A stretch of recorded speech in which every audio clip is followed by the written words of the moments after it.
clearly upset and made it clear to the chair that there was a problem. The chair did not choose to comment on any speakers going beyond the 5 minutes, except in, as I said, those unusual circumstances. And in one case, the person was asked to cut it short when she reached 18 minutes. The reason I know this is because on the final video, they videotaped, although I said maybe on school, I think they were video.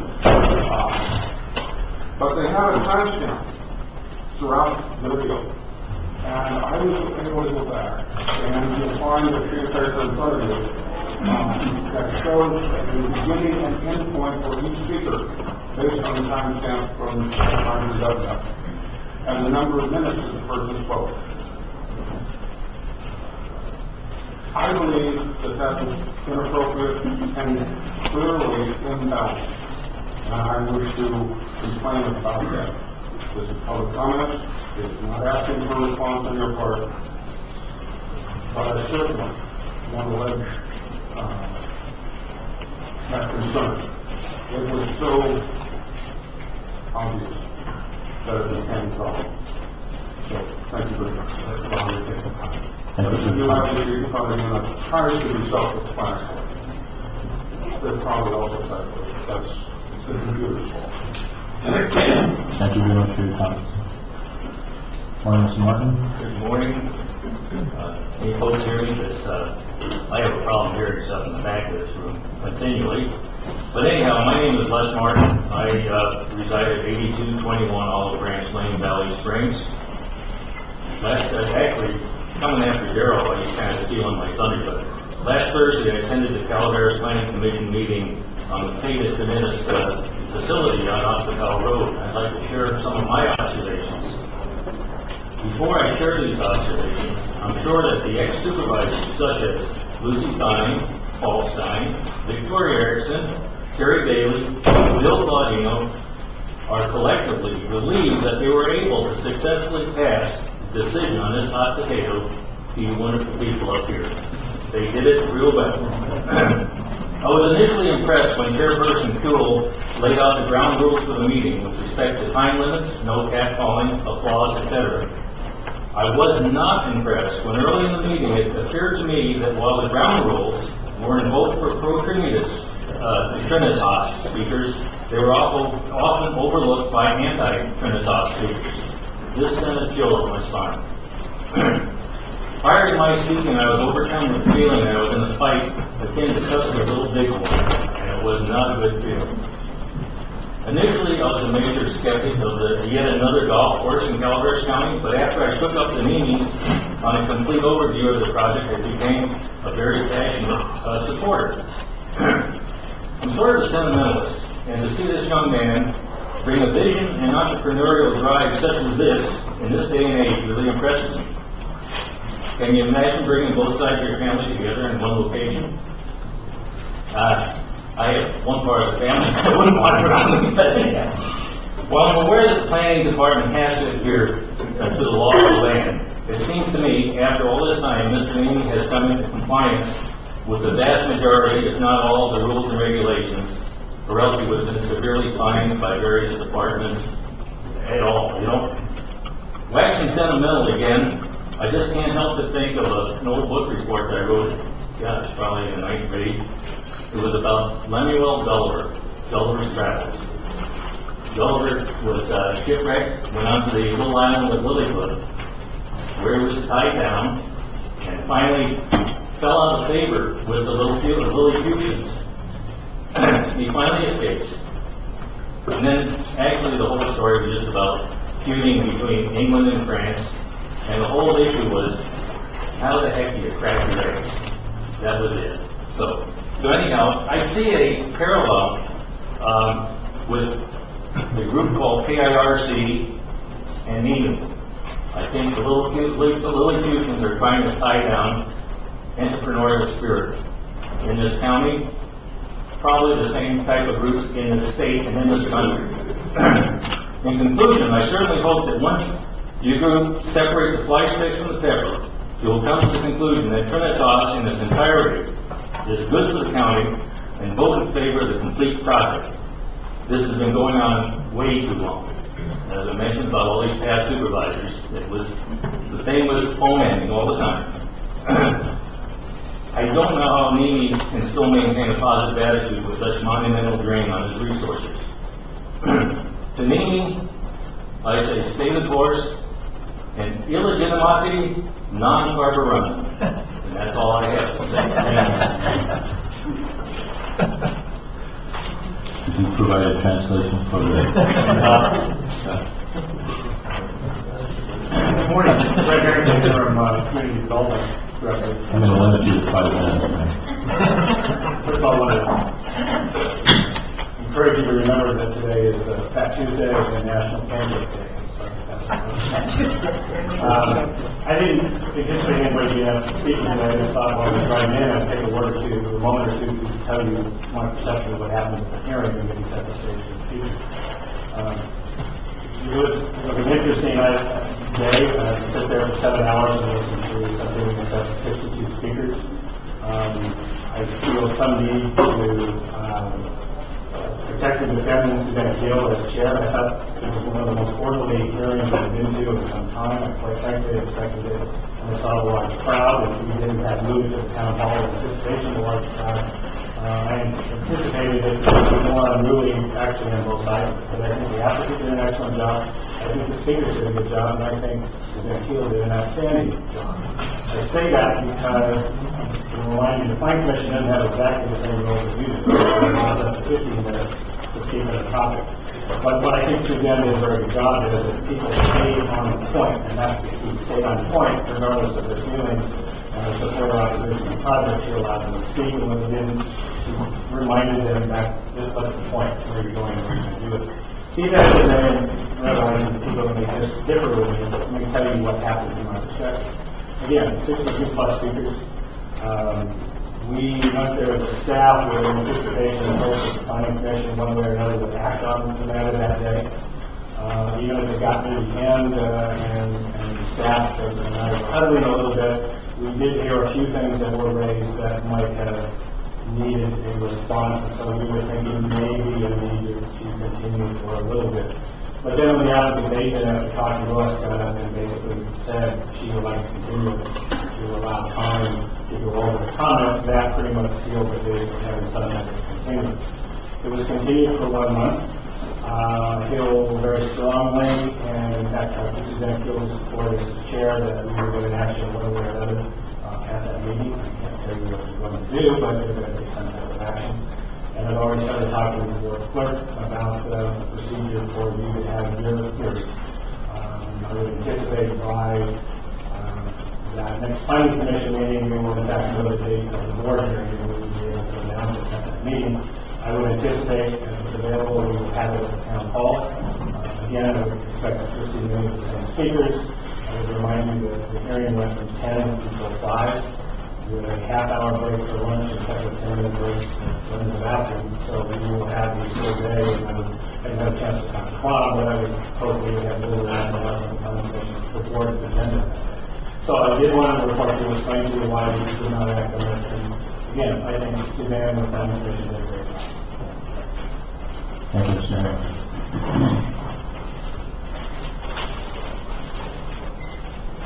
Mr. Chairman, members of the board, I'm Jeff Davidson, Director of Traverse County Water District, also Fountain Springs resident. I also attended the Planning Commission meeting the other day.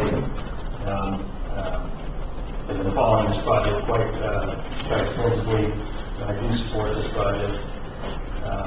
CCW twice requested during the process of the original draft EIR. We asked to have them formally consult with us on the use of groundwater in TrendDOTs, and neither of those requests were accepted. CCW has stated that we do support the use of groundwater in the west part of the county. We do understand what's there. As Ed Patterson mentioned last week, there's 960,000 acre-feet a year annually that comes out of the San Joaquin Aquifer, which goes well into this town of Valley Springs. So there's a significant portion of San Joaquin Aquifer is in Calaveras County. Calaveras County's combined usage of that aquifer is 0.1% of the 960,000 acre feet. 0.1%. So I'm not prepared to give all of our groundwater to San Joaquin County. And I hope you're not either. I requested that our staff put on for our next agenda a discussion about some way integrating better with Calaveras County planning staff. I think that in all cases, we should be consulting in regards to surface water use or groundwater use. And I hope you guys will look upon that lightly. I think it'll be at our next board meeting, and perhaps we can have some planning staff there. All that data, just contact Brent to accommodate that. And perhaps a couple of the West Haven supervisors may be able to attend that meeting so we can. This seems to be primarily, the only time we get worked up about groundwater, we get worked up in the West Haven County for whatever reason, the places where we know we have it. I just also learned this morning that Stockton East is going to be making a request to take Hogan Reservoir down to 5,000 acre feet. CCWD will likely reject that notion, and I would hope that you can support that too. But it's very clear why they think they can do that. They think they can do that because we only use 4,000 acre feet of our 30,000 plus acre foot reservation of Hogan currently. So why wouldn't they assume that they can just take it down to that? The recreation and economic value of that lake being higher is much more significant to this county. It's a very important resource. However, we are going to have to start to approve some projects that will use that water, or we might as well, as I said the other day at the meeting, give up our water rights. That is not, it won't fall on us at CCWD when we lose our water rights. It will fall on this body. Because there's nothing we can do to protect it if we can't prove that we can use it. Use it, lose it. You know, Ed Rich's plan of trying to get water for all the agriculture parcels in the county, very important. We need to have partnerships. And some of the partnerships are going to come in the way of development. Some of them will be like the Wallace Lake development. That could have been an important partner. And I honestly think Wallace Community Service District is doomed without that. That will fall likely in the hands of CCWD in the next few years. And those people in that community, I believe, will end up paying $500 a month for their water and sewer because they don't have an economy of scale to support their facilities. I think it's sad. I think, what I'm here to say is we need your help to protect these water rights, but we have to use them. They don't just protect themselves. There has to be need. And I always thought the biggest threat for our water rights was going to come from Stockton East or any of the other users down there. I always tell the story when I was right after I got elected, 10 years ago, I was pouring a foundation in Walnut Road, and I told the guy that I just got elected to the water board of Calaveras County. And he goes, "Oh, you're the guy up there stealing our water." Well, I don't think the threat is the other counties. I think the biggest threat we have right now is within our own county. And I think that's a sad state of affairs. And so I would just ask you to consult with CCWD about the use of groundwater in west end of the county. And let's form some partnerships so we can bring water to these communities. You know, there's an entire, we have a culture that drives trucks on the other side of Highway 12. They drive trucks to our water treatment plant, fill up tanks, take them home, park on the hill, and that's their water source. We'll never be able to get those people water without other partners. I mean, there's dozens of homes over there. And how do you want us to do it without partnerships? Thank you. Thank you very much, Jeff.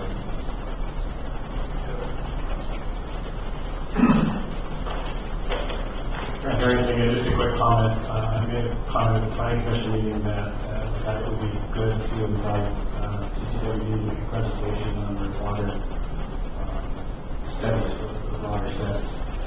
commission concurred with that. I talked to Suzanne Field this morning, and she said, yes, I should invite them, so I will already be calling the address to ask whoever wishes to do it, to make a presentation to the planning commission of all the activities going on with the water planning, the current question of use.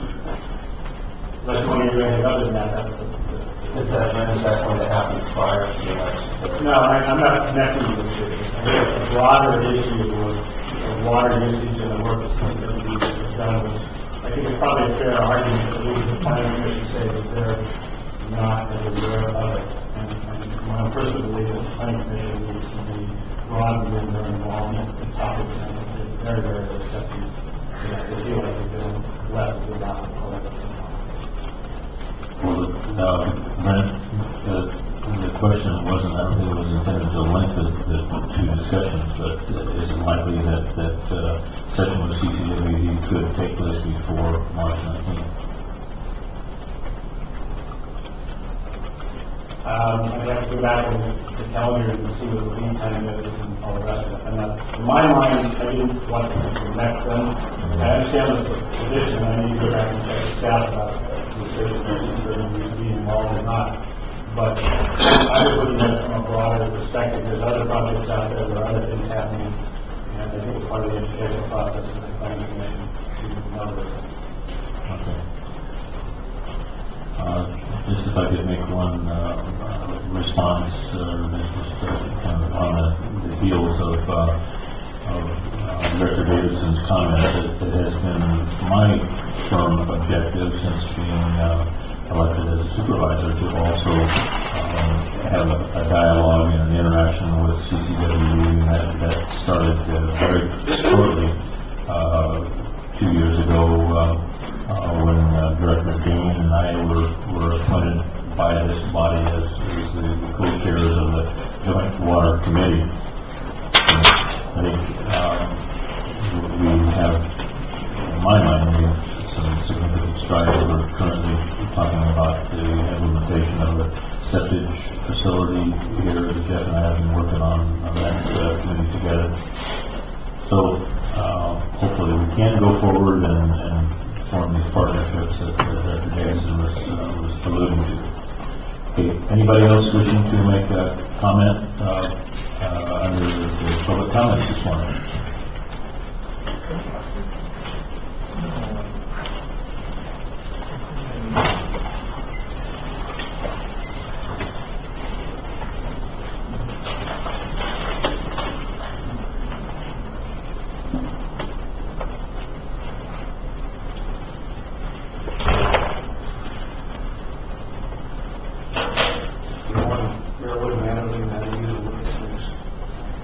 I spoke for the first time in public. My name is Jeff Helms. I spoke for the first time in public with my knee shaking the chair. What do you call it? Other board chair. Last Thursday. I've been a contractor in Dallas Springs for 30 years. I've been part of this community. Built little ballparks, walking trails, work up at the fairgrounds. There's nothing I haven't done and volunteered because this is my community. About 3 years ago, my work stopped. I put in septic systems for a living. I'm an excavation contractor. Got a handful of people that have been holding this town with that day for about 3 years now. Well, pretty quick here, we're going to have about 300 people just like me start coming in here that weren't taking it anymore. That project, I forgot my paper, sorry. That project at Trentos, I don't have anything to do with it. I know Mike and his wife. I've met them 3 or 4 or 5 times. I've been there a couple of times at different functions. It was there to come to support the troops and the other night and the rest. Those 13 homes alone on that project, and I'm on the low spectrum of what will be made off of those for us contractors that live and try to make a living in this area. 13 of them, roughly $14,000 a piece because of the engineered systems. That's $182,000. And just for my business. Out of that, 2/3 of that is material. I buy my materials from Sanders Market. That's in your district. 2/3 of that, what, $120,000 is going to go to Alan and his family up there to keep his people employed. Every time I turn around, there's an environmentalist coming in that doesn't even live in this community, stopping every project that comes through here. That Wallace Lake subdivision, I have the contract and always have to put the tanks in. I put the tank in and I tie onto their sewer line. It's the best sewer system in this county. Missed that by one vote. That's a real low end inspector as far as my money. I put those in for $4,000. I put it in the tank, tie onto their lateral up to the property. In and out today, not a problem. Out of 124 lots, what's that? $492,000 or something like that? $496,000? Again, that material comes from this county. I buy my tanks from Sweets over here. I always have and always will. Either the lumberyard, North Springs, or Sweets. All that material comes from this county. Keeps those people employed. I laid my employees off 2 or 3 years ago. They all got jobs finally after their unemployment ran out. Unfortunately, it's 2 or 3 counties away. They're driving with that mass exodus that leaves our county every day and goes to other counties. Most of them wives work down there too. Luckily, they get to commute. On the way home on Friday night, they shop at Winco or Costco because they spent all the money, extra money they had in gas going down there. We have to have a tax base in this county. We can no longer be held at bay by a handful of people in here. Most of them haven't even been here 2 years. In that meeting we went to last Thursday, I watched young person after young person get up and talk. And they were reading verbatim this little piece of paper they had, and they were basically all saying the same thing. And afterwards I got to thinking, these people don't even live here. They're coming up here from UOP or Stanislaus or someplace, and they're doing their theses or they're getting their grade on stopping projects up here. It's real easy to stop them up here because we're a small county. They can get in and out in a couple hours and get their grade. They know they signed in, so, you know, they're just gone. The impact they put on us that make a living in this county is just, it's got to stop. Even the attorneys that work that don't live in our county, I think you ought to make a rule that you don't get to get up here and shut a project down if you don't live and work in this county, or at least live in this county. I don't know what else to say. I'm not a public speaker. I hope I can get my point across, but we need to start passing this thing. Miss that Wallace Lake subdivision that I put my heart and soul into for the last 12 years by one vote. Thanks, Tom. Thank you, Mr. Allen. Jeff, you went over 13 seconds. I better not.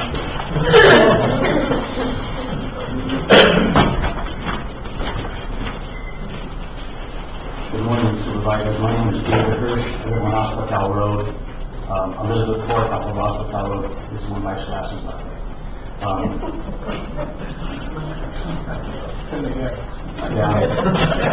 Anyhow, the way I see it is, what is the most logical, reasonable thing to do at this point, where we're at from the Southwest? And by the way, I'm very much in favor of the doctors, not only because what CCWD has told me about, also what my personal well and pump man has told me about. There are no water issues in that area, which was a concern of mine because I am a farmer in the San Joaquin Valley, 3 miles west of the project, and I'm the guy responsible for taking the water out of that aquifer. I'm the one guy that takes that 99.9% of the water that's yours. So if anybody to blame, it's me and the farmers I surround, and I'm the smallest farmer down in that little part of the world.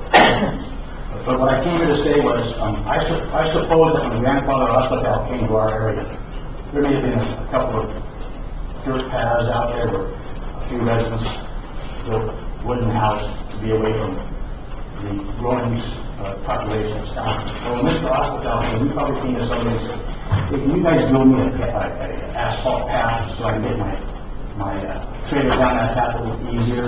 And my point being, he was creating some progress in our area.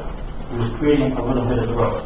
And he was attacking the people that were there, maybe they got along as they're allowed. The point being, he was creating some form of progress. And so to accommodate the citizens of Calaveras County, I suppose somebody up here that had a resistance did something for him. Progress is being made. You cannot stop progress. If people want to stay rural, you know, there are still other areas in our world where people become rural. I mean, places just simply, we just develop. There's development all over our world. So my opinion is, even though there might have been some mistakes made, what is the most reasonable thing to do at this point?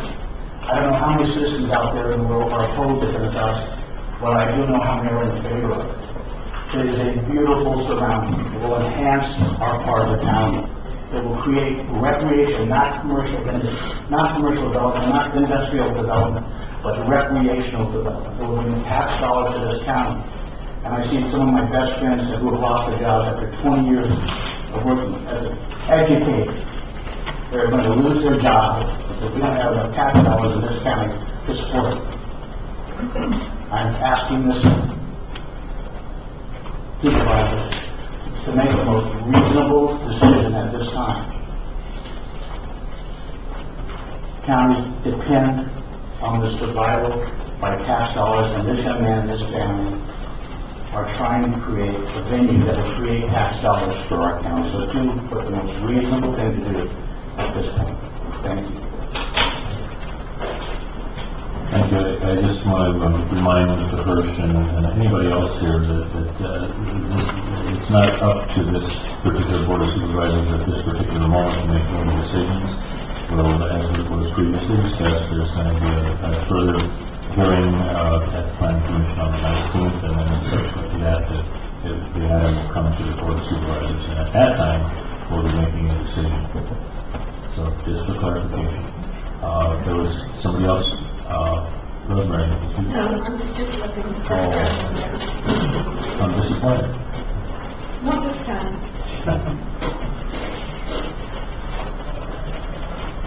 Good morning. Good morning. Good morning, everyone. My name is Laura Evans. I live on Hospital Road, and I have been there for about 16 years. My address is Porter Road because I'm sandwiched between two areas. And I speak to all of you this morning with excitement and passion about the potential of the bridge at Trinitas. We've all watched it evolve, and boy, you know, we do have the potential to have the next beautiful place for people to come and grow, and the type of growth that I've always wanted for this area is displayed in this project. The Navy family has been through so much, and they've put so much out there for all of us and all of our families and our future. So, I'm here, I spoke last week also, and I have a few things I wrote down. I just didn't want to miss anything, but there we go. Many of us are here today because we would like our voices to be heard. We participated in last week's Planning Commission's hearing regarding Trinitas and voiced our support for the project. At best, we feel our comments and support fell on deaf ears. We are living with a harsh reality. We are losing our jobs, our homes, our retirements, and watching our children move away because they can't find work here. We explained how much this project would mean to us for potential jobs, the boost to the economy, the tax dollars going to our schools, roads, law enforcement, and firefighters. But we were told that was not enough of a public benefit. Since when did our homes, jobs, schools, and families stop contributing to the public benefit? We all pay taxes, and for that we all appreciate the services we receive from our county. Our question today is, how are we to build a sustainable community when we are turning our backs on families that are investing in our community and in our lives, like the Needies? We feel the Planning Commission did not listen to the concerns and benefits, nor did they listen to the neighbors directly impacted by the project who expressed their individual support and endorsement of the proposed plan at Trinitas. Again, please listen and think as you look at the options in front of you and in front of all of us that live and have lived here, and I know a lot of you personally. And I look forward to a continued life here for all of us and all of our future generations. Thanks for listening to us this morning. Thank you, Mark.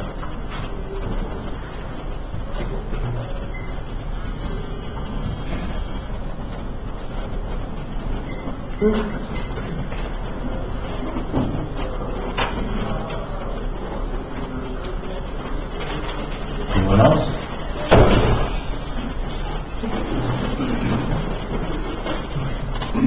Good morning. My name's Gary Stockland, and I live at 8109 Center Drive.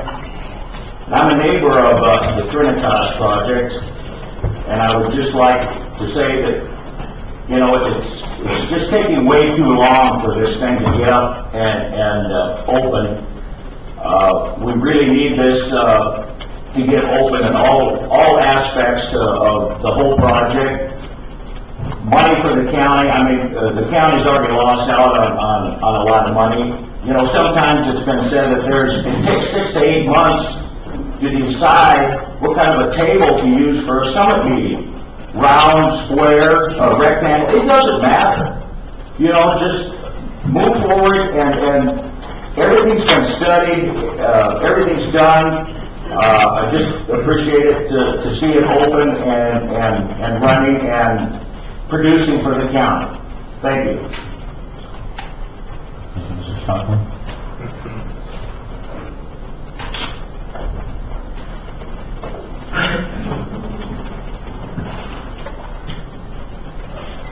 Good morning.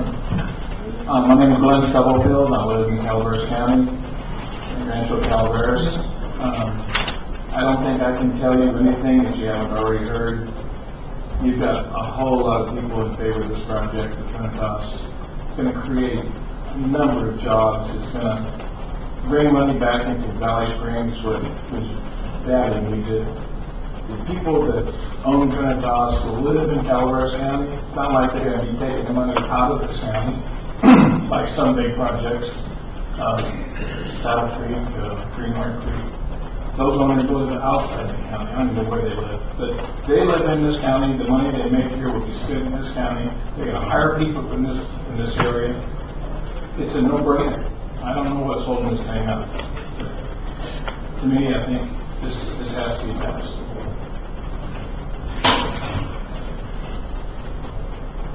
Thank you, Mr. Stubblefield.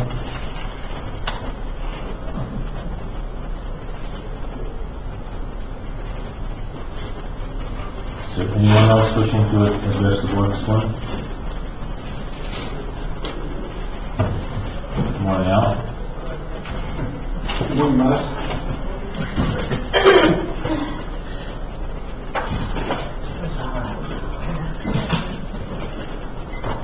Mr. Chairman, honorable supervisors, I too am in favor of Trinitas, but that's really not why I'm here. On behalf of the, my name is Al Segala, and I'm speaking on behalf of the Calaveras County Tax Association. We had a recent public luncheon in which this letter to Arnold Schwarzenegger about the review was also displayed there with a favorable response. This may sound radical, and for heaven's sake, I hope you don't take it that way, but it really is common sense.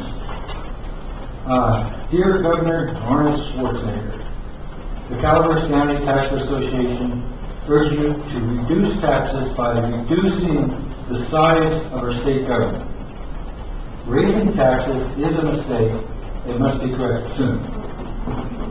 In addition, we urge you to help pass the below proposed on-time budget amendment, which seems to be favored by most, if not all, of the taxpayer groups in California. On-time budget amendment.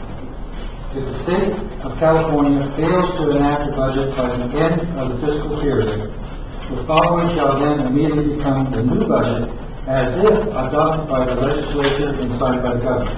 Number one, the budget for the ending fiscal year shall automatically become the budget for the new fiscal year. Number two, If the resulting budget shows a surplus, the surplus shall be used first to reduce debt, and any surplus after that shall be returned to the taxpayers. Number 3, if the resulting budget shows a deficit, all expenditure items shall be proportionally reduced to balance the budget.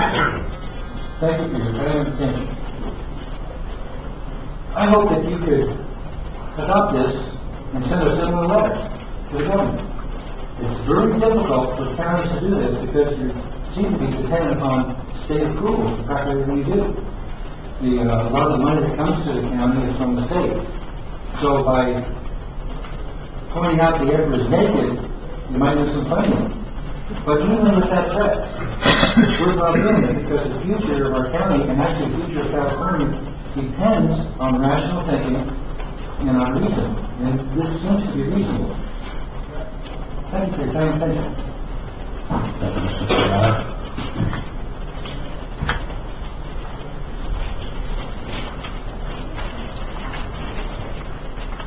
Morning, my name is Ford Burnell.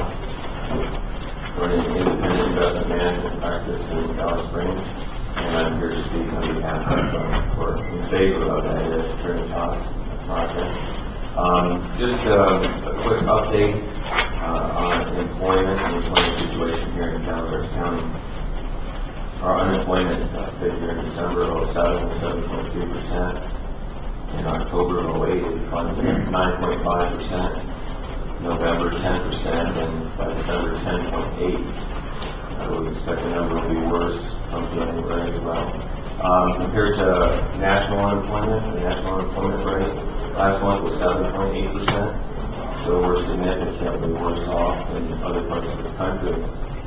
I provided you a report in December that talked a bit about the economic outlook for the country going forward from my vantage point. And I expect that things will be a bit more difficult when it comes to developing commercial projects next decade due to a higher interest rate environment. Even now, as we speak, we're looking at the federal government issuing about $2 trillion of treasuries this fiscal year. Hillary Clinton's over in China begging the Chinese to continue to lend us money at low rates. So we'll see how long this continues, but I suspect it won't continue much longer. So we need to act on the Trinitas project now, as well as the cost of capital as well. And we have commercial projects that can employ people, generate revenue for the county and the state. And we'll see, as well as the state's budget, whether that unravels when it goes before voters. May 19th is my understanding of when the budget will go before the voters for a special election. So the situation is very sensitive. I just wanted to learn that from my opinion. Thank you, Mr. Burnell. My name is Clark Platt, and I thought the rules was 5 minutes per person, 15 minutes per subject. Now let's get on with something besides this. Thank you. The point is well taken, Mr. Clark. We're going to cut off the discussion on Trinitas. I appreciate that reminder. Have anybody wishing to talk about any other subject? I don't want to talk about another subject. My name is George Fry, and I want to respond to some of the comments that are being made about Trinitas. And I would appreciate it if the board would hear me out. Okay, we've heard almost exclusively people talking in favor of Trinitas. We will take a few comments. May I see a show of hands of people that have a counter argument? All right, George, go ahead.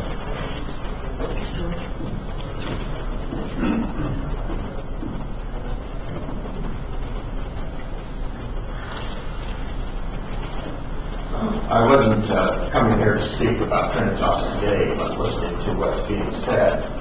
I'm sitting here writing notes about some of the things that are going on. And I would first like to say that I respect everybody for the opportunity to speak their mind. And that the previous speakers, I respect them for being able to do that. But I'd like to tell you some things about why this project shouldn't be approved.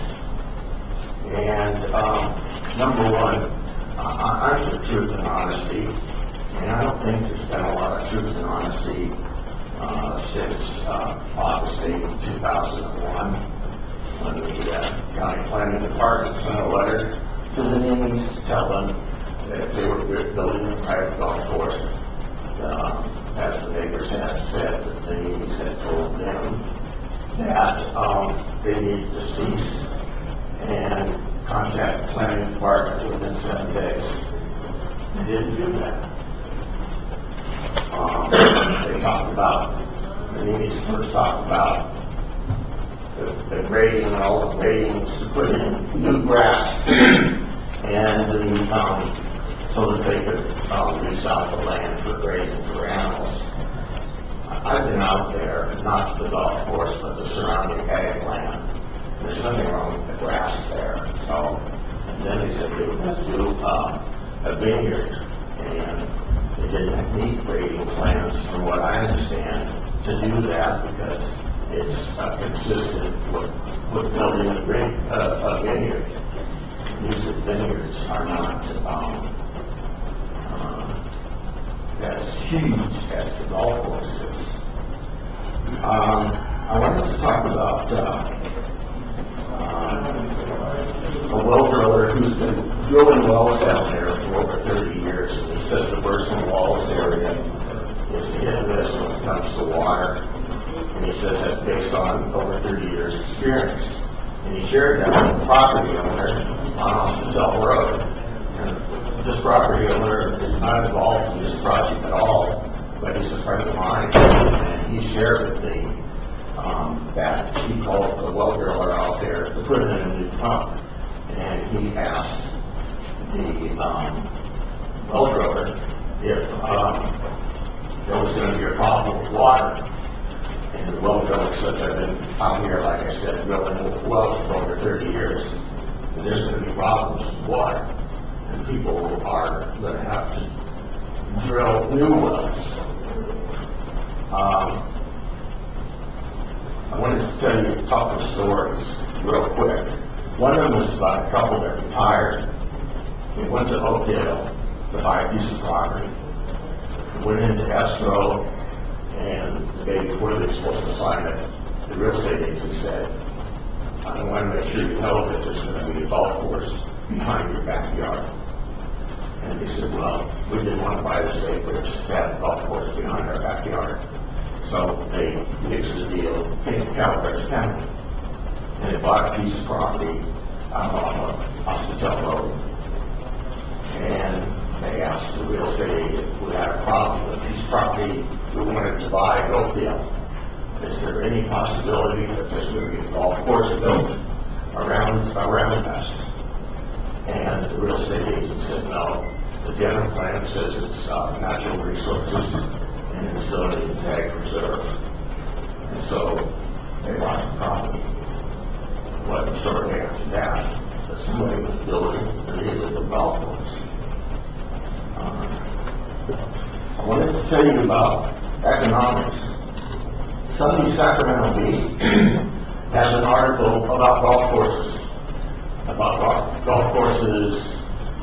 in Sacramento and the surrounding areas, and that they've had to open it up to the public, and they've had to drop their fees, the maximum fee with a card and driving balls of $55, and some of them are much lower than that.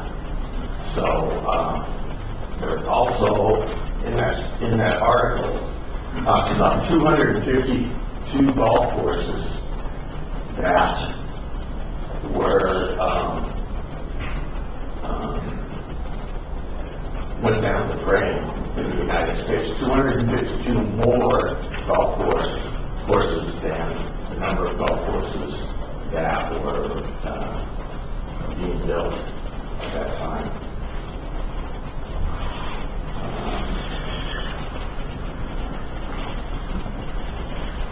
One more thing. There are 6 golf courses in this county. They start in Menard, Meadowmont, and Lake Springs. They go to Forest Meadows, then to Greenhorn, then to Saddle Creek,